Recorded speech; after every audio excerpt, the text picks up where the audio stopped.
নমস্কার দাদা, আমি আজকে তোমাকে কুমড়া ক্ষেত দেখাবো। কুমড়া ক্ষেতটা আমার কীরকম আছে চলুন দেখাচ্ছি আমি। এই যে ফুলটা, এই যে এটা গোড়ের ফুল, এইটা ফুলে ফল আটক হবে না, মিডিলে ফল আটক হবে। কুমড়াটা স্প্রে হচ্ছে না, বৃষ্টির জন্য আমি স্প্রে করতে পারতেছি না, আকাশ খারাপ, ফলের জন্য আটক হচ্ছে না। দুই একটা আটক হচ্ছে, এই যে এইখানে একটা আটক হচ্ছে, দেখো এদিকে আসুন। এই যে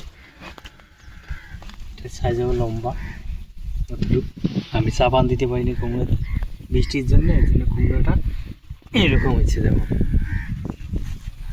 এই যে আমাদের এইখানে 4 বিঘে 5 বিঘে কুমড়ো আছে, দেখুন ওইদিকে আছে, আবার ওইদিকে আছে মোটামুটি 7-8 বিঘে কুমড়ো আছে।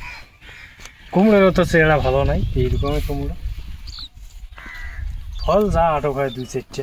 এই জন্য কুমড়োর ক্ষেতটা নষ্ট করবো না, আলু তো আমার নষ্ট হয়ে গেল, এবং কুমড়োটাকে একটু যত্ন করবো, দেখি কি ফল দেয়।